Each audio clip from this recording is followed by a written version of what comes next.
Hello, everyone. Thank you for attending this presentation as part of the Wired seminar series. Today we have Eveth. Eveth is a graduate student working under supervision of Dr. Pet Modric, and he is a graduate student at the University of Alberta, Department of Electrical Engineering. Eveth is going to talk about power system resiliency, frameworks, metrics, and emerging solutions from a global perspective.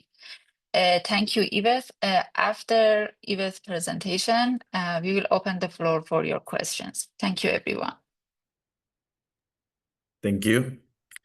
Thank you for being here, everyone. I will be presenting a literature review, which is part of my thesis, and it synthesized my findings in several articles and technical reports, focusing on how we can better assess and strengthen electrical grids, especially under the climate threats that we have nowadays. So the main motivation of this research is that we know that climate-induced extreme events such as wildfires, hurricanes, and geomagnetic storms and floodings are occurring more frequently and with a greater severity. So these events threaten our power grids, and it is important to fully capture these metrics of resiliency based on these new trends that we have. We are not just having these events, but we are also adding more and more renewable energy to our system. So that's why it is important to have newer metrics. And for example, we have already for reliability the SIFI and SIDI indexes, and these metrics are staying behind because on modern power systems, these are not effective measures of how well a system behaves under these conditions or when the system is under stress. So moving on, we have to define, or we have to know exactly what is resilience. And according to the US Department of Energy, resilience is the ability to anticipate, absorb, adapt to, and rapidly recover from disruptive events. So these events sometimes are not too frequent, but they have like a lot of impact in the system, in the power systems. So this definition sets apart reliability and resiliency, because reliability is more related to a consistent service under normal conditions, but resilience is about, in contrast, to test the system under stress or under failure, and how it can recover from this, from impacts and from many other things that can happen in the system. Most frameworks define four resilience basic capabilities that we can know. So these are the ability to respond, to prepare, to absorb, and to recover to this new environment that we are having because of these new conditions that we have due to climate change. There are different metrics currently that try to assess resiliency. Conversely, the traditional metrics are not suitable, as I mentioned, but the newer metrics include the trapezoids, which are visual representation of the performance drops when you have like an interruption in the service, or you have one outage or many outages in your power system. Other metrics involve the critical load recovery indexes and the service availability ratios. But a good example of one index is the resilience-based index that we can see here, the equation. And this accounts for the time of the uptime versus the total operating time of the whole system. In addition to these quantitative metrics, we have qualitative approach like prioritizing critical infrastructure and mapping customer vulnerability. And this is important to note because, for example, you cannot have the same measure of importance for a hospital than for a residential customers. Every customer is important, but you need to recover faster a hospital, for example, because it is a critical infrastructure and there are lives that can be in danger if you lost power in, for example, a hospital. So if you, there are some studies that change this and assign some ways to you can make some change in the importance, and this can be quantified. So you can quantify the overall resilience based on how quickly or how fast you can recover this critical infrastructure or this critical customers. Um, so here you can see an example of a typical resilience curve for power systems. And as we can see, there are many stages, and we can see that after there is event, you can see that the response can improve the system, but not always it returns with this response to its normal conditions because it may need some reparations. Maybe there was a huge damage in a transformer or in a transmission line. And this is important because this can help to focus the research in these critical parts. Maybe we are not able to avoid the event to happen, or maybe we, but if we can focus on the part of preparedness and the part of the response, how fast we can recover the system, it will be better to visualize how each one of these stages is still part of the research and still part of the something that you can improve or enhance through the research. Moving on, there are many modeling and evaluation frameworks. So, for example, if we have a system, we can have different stages. We can have a repairing stage because we have to make some maintenance to the transformer or to any element of the transmission or distribution system, and we can have the operation and normal operation of an element and a degraded operation of the element, or the element could even fail. And this is part of how Markov chains are used to model these system transitions. And as it only depends on the previous stage, it is suitable to use Markov chains if we are modeling these transitions between states in one study or in our research. Also, the Monte Carlo simulations helps to generate probabilistic outages and restoration scenarios. It helps, the Monte Carlo simulation helps you to induce some variables using stochastic variables, and they vary, creating data that you can use to model different scenarios. Monte Carlo simulations are used to, for example, generate variables related to wind speed, to wind direction, related also to the angle of incidence of the sun in the solar panels. And it also helps you to model many other scenarios. And as you simulate these different scenarios, it helps to generate data, which is what is in most of the literature related to these studies. Also, stochastic programming is important because it helps you to model two stages. So you can model how the event or how the system was behaving before the event happens, and after the event happens, what will be the response.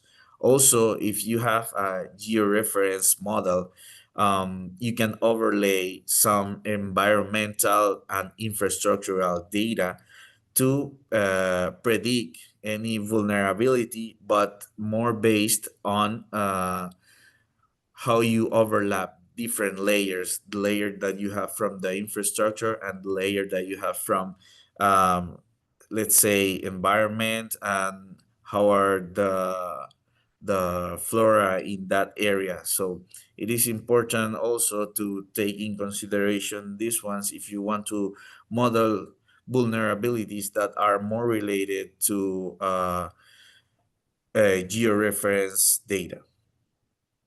So these frameworks can help to test resilience under different conditions, and that's why I wanted to highlight, because in the literature review that I made, these ones are used very often. So we can move on, and we can look at climate specific risk assessment. There are wildfires, and if we focus on wildfires, there are many things used, but mainly based on artificial intelligence and machine learning. The convolutional neural networks are used as detection algorithms and have proven effective in this. So there are some results in many of the articles that I have read, and the results seems to be very good using artificial intelligence for the wildfire. And I know that many in the project are using that uh, related to wildfire.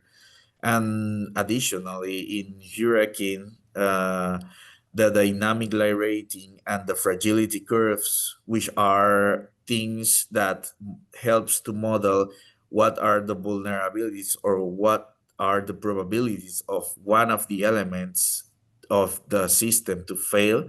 This allow to model some structural risk and some failure probabilities, as I mentioned. So this is also one of the findings in my literature review, that the dynamic light rating and fragility curves are also used often.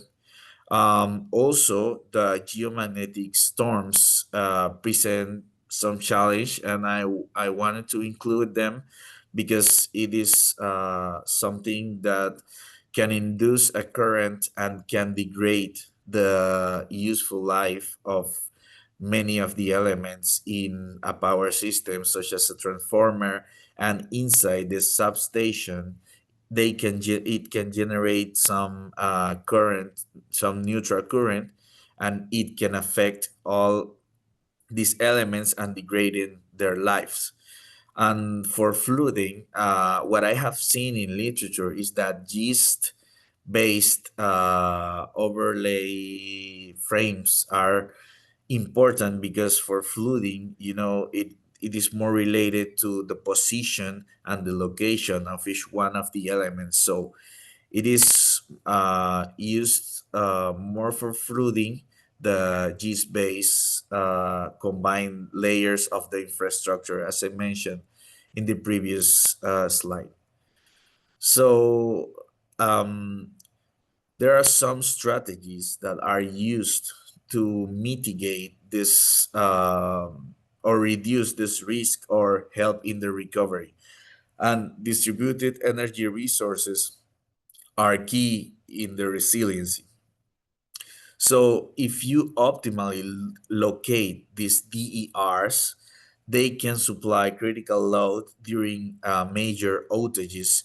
And the main issue with this is to stable is to form stable microgrids, because if you have a certain amount of energy being generated with a distributed energy resource, you have to maintain or at the best the frequency. So the to form stable microgrids is important.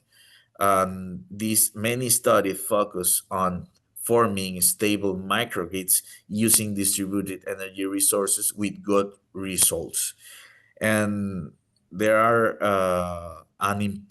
is an improvement in resilience using distributed energy resources. And not only this, but in when there is a remote area, as we know, and or any disaster prone region, where you have a huge delay to repair because it is so far from the center where the resources are located. Islanding with solar PV panels and batteries allows to maintain the or recover faster this without affecting the resilience of the grid. Also, if we focus on the energy storage, we can see that not only the batteries are used, but also there are many studies using vehicle to grid solutions. Um, as we know, with this increasing number of electric vehicles, they work as moving batteries. And if they are optimally located or unused, they can help to enhance resiliency. But there is a constraint here related to the state of charge of these vehicles. And as we can see, this constraint is important because it can affect the life of the battery of the vehicle. So this is something that have been studied already, but there is still room of improvement in this sense. But overall research shows that vehicle to grid integration significantly enhance this resilience in urban microgrids mainly. And when it is paired with some machine learning algorithms, it can predict what like the discharge and charge schedules, so you can make or enhance reliability or resiliency. Um, Related to artificial intelligence and some digital tools, um, um, the main algorithms that I have seen in this literature review are related to deep convolutional neural networks used for wildfires and reinforcement learning that help with the microgrids and how you can switch between microgrids to help to recover faster the customers.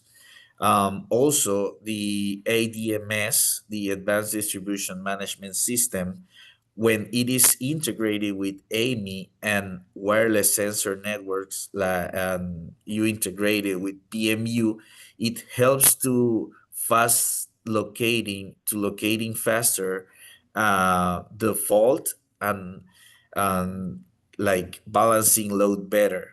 Because if you are measuring correctly, this is other another part of the research in this literature review that I have seen. There is a focus of this with many sensors, and if you have PMUs, it is very helpful for the grid to balance and to make the division of the grid and to recover faster, isolating the fault. In addition, if you have these smart meters in real time, you can process it faster, and you can avoid even the voltage sags or equipment failures when you have these measurements on time, um, for example, in real time. Additionally, there are some planning and control strategies. These planning and control strategies are more related to how you respond upon a fault. As we can see in these three phases, how we can manage a fault or an event. How was the system before the event? You can just manage that, improving your grid, improving the infrastructure, and deploying some DERs and some predictive control, or making investment. That's the only way you can improve the pre-event phase. And during the event, it is important how the operators react on this, um, and how they can make the correct decisions to regulate the voltage, to switch in real time. It is important the signal, the microgrid islanding is also important. And after the event, the restoration, the time of restoration is also one of the main focus of the research. Having a plan to recover faster, it is also important. And one of the main focus of the post-event phase is the critical load hierarchy. As I mentioned, you cannot treat all the infrastructure or all the customers with the same importance. And many of these strategies have been tested in many simulations with different events like hurricanes, wildfires, and flooding. And if it shows a major reduction in unserved load and faster restoration curves when you combine these strategies and you address these three phases with the correct strategies.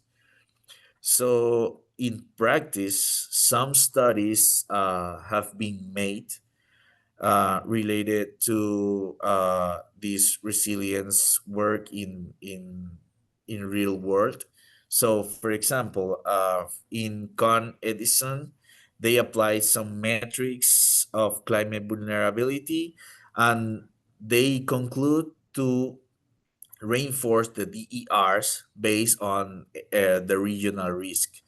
Um, Also, Entergy conducted a cost benefit analysis comparing like 50 million in-grid hardening versus expected outages. And this is an economic focus, which is important as well, because if you can justify why it is important to, and why it's better, or how much you will save if you, instead of waiting an outage, you harden the grid before.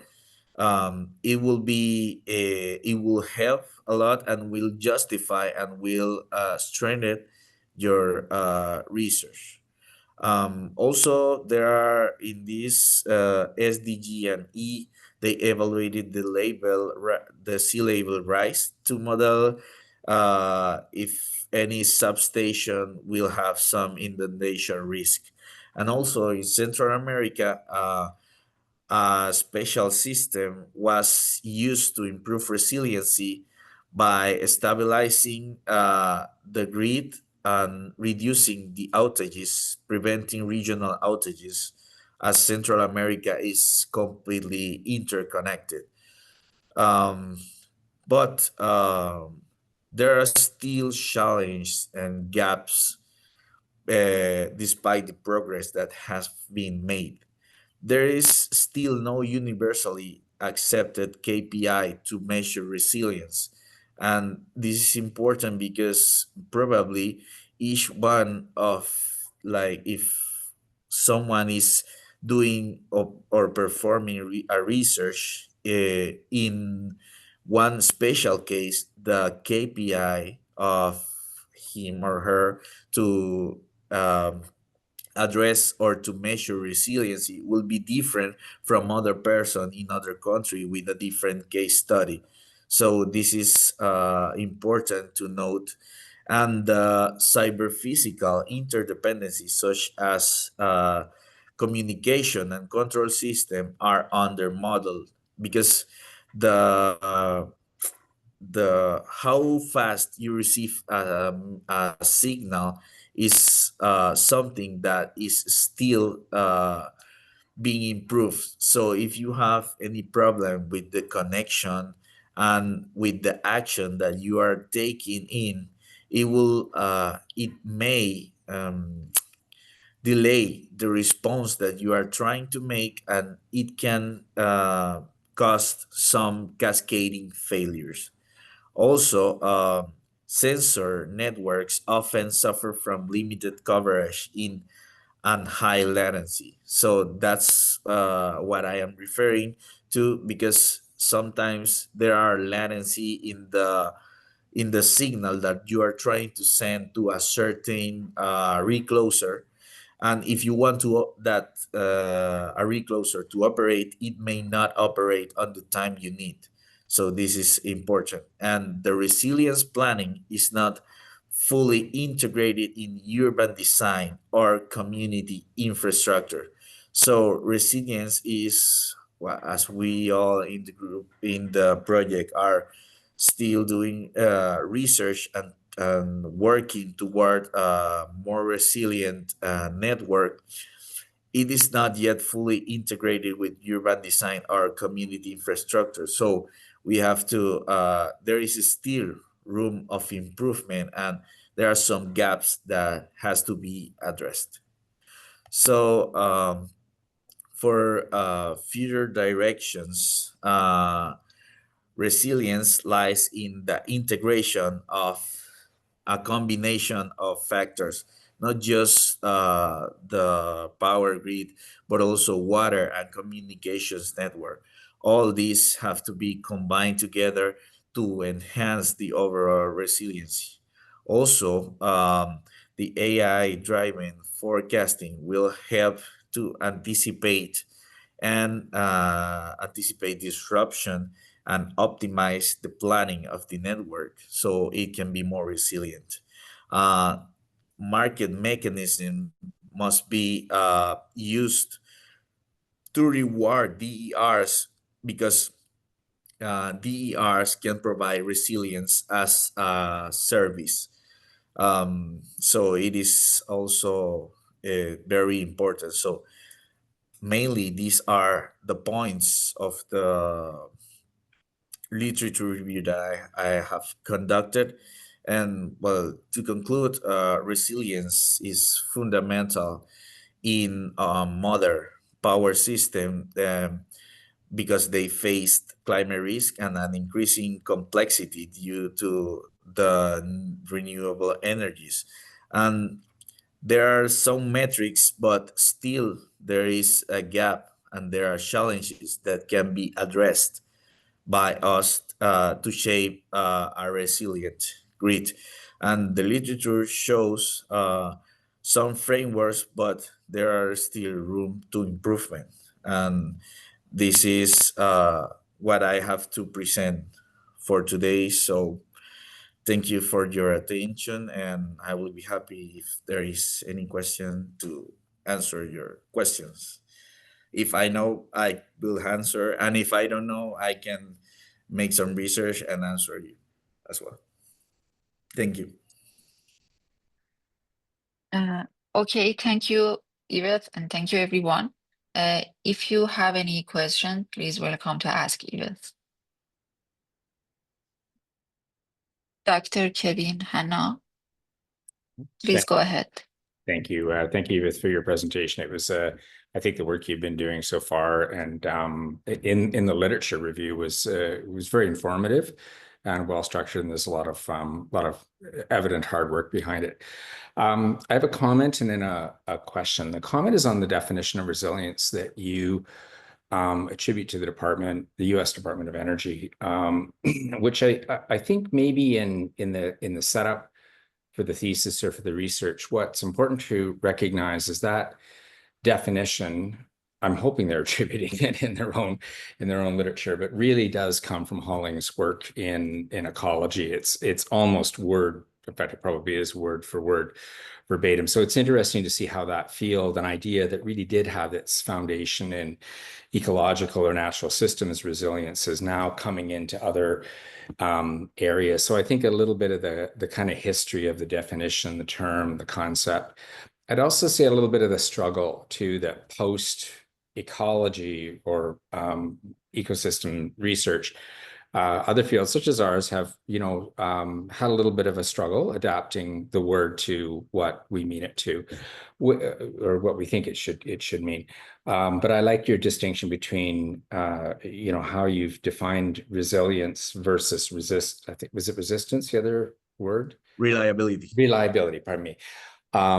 I think that's really, really interesting, and that could be actually an important contribution of your work, is that it's the clarity of those definitions and concepts, because they are used interchangeably. I see that very frequently in both industry and government. So my question is, I had a conversation last week with some federal colleagues, and they indicated that although they're thinking about or using the word resilience in some of their work around critical infrastructure, it's more around disaster management and planning. That at least at the federal level as a whole, there's a kind of focus on adaptation, particularly in the climate change realm. And even when I'm mostly interested in wildfire, but I find that word coming up all of the time too. Well, we just have to, we have to take an adaptation lens and framework and apply it. And I'm wondering if you've encountered that as well, that the words adaptation and resilience are beginning to overlap. I think they probably should mean different things, and maybe what the kind of implications might be in our arena, particularly if we're dealing with policymakers or regulators who maybe are using a different frame or term than we might be using, and how we might best kind of navigate that area. Okay, thank you for your question. More related about what you are saying about the overlapping of those, I will focus on that first. These two things, I think they can overlap, but at the end, if you are focusing on the resilience and adaptations are an adaptation for me, and I think it seems different in the sense that you can adapt for example, the critical infrastructure can be adapted, but you cannot prevent an event. And resilience accounts for an overall stages, like all the stages during an event is accounted for resilience, because how you recover the system, how you respond on an event. But adaptation is more, I think, is more on the part of the pre-event. So in my perspective, it is more related to the part of the pre-event. You can adapt the infrastructure, but at the end, if the event comes and it is an extreme event, you cannot prevent it. So you will adapt the grid to like withstand to those events, but at the end, if the event occurs, I think resilience is a broader word. Like it has a bigger scope. For me, it has a bigger scope, and I think they adapt adoption or adapting the infrastructure is just a portion of the resilience. For me, for to enhancing the resilience of the grid, adaptation is just a portion for me. So I don't know if that answered your question. It does, and I would agree with it. It's a little bit of a challenge though in navigating some of those conversations at the regulatory level, because find we're not always speaking the same language, and then it takes a little bit of effort to figure out what is it Yes. they mean and what are they really willing to Mm, pay for or allocate the mhm, funds, funding for, or how are they thinking about critical infrastructure? And in that vein, I see a little bit of a shift in the arena to maybe not at the regulator level, but thinking, let's not think about probability and likelihood. Let's just assume it's going to happen. And then how do we design a system around what the potential outcomes of the event might be? So I think that's another interesting, and it dovetails mm. well with the lit review that you've put there. So I'll stop and thank you very much. Okay. Thank you. Thank you for your question. Okay, thank you. Any more questions? Any other questions? Okay, I have a question from your presentation. My question is that which methodology, based on your research, were found to be most effective for measuring resilience for the transmission system versus distribution system? Okay, good question. I will try to answer it. Okay, if we talk about resilience in distribution, it will be, I think, there will be differences between the transmission. I think in transmission, it is important to address resiliency in a different perspective. For me, there is the metric that is used by DOE is a good metric if we focus on transmission. But this is related to how much or how vulnerable are your elements in a transmission system. You know that in transmission systems, all the infrastructure is critical because these ones are the ones that supply energy to the distribution network. So what I feel in the way in related to distribution, it's that it is more related to supplying customers. So if you are supplying, you are more focused on customers, you have to assign some index of importance, and now you can address resiliency from a different perspective. So in the distribution network, I feel is more focused on customers, and in the transmission part, it is more focused on the vulnerability of each one of the elements. So if as I say, there is no global KPI, but I think the on distribution systems, it will be more an index more suitable for distribution is the one more that accounts for how the customers are recovered, and in the transmission part, it will be more related to the elements of the distribution grid, such as big transformers and the transmission lines. How vulnerable are they, and how it's the reparation time. So that's my perspective. So if there is a different perspective, it can be you can say so. I don't know if that answered your question. Yeah, thank you. Thank you so much. There's also a comment in chat from Hollis. I think Okay. she has shared a link with us Yes. regarding the explanation how policy folks think about resilience. Mm-hmm. And this Yes. link probably is useful for everyone. Yes, Yeah, Thank you, not Hollis. necessarily a question, just Yeah, something I thank thought I you. would share. But I actually do have a question if there's still time. okay. So we talked a lot about microgrids being a powerful tool for power system resilience, which I think makes a lot of sense. And I think as distributed generation becomes more and more common and we rely less on bulk generation, I think that does like pretty clearly have resilience implications. But one kind of like practical, what I think is maybe like a challenge is like the inverter based technology that like allows for islanding.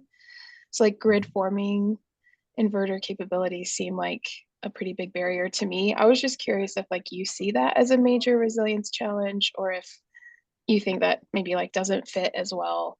And then kind of along those same lines, I know that there have been some like big resilience events recently because of inverter based technologies. Like I think the big outages in Spain recently were because of Yes. a like a lack of inertia type of problem. Anyway, just curious what you think there, if you wouldn't mind.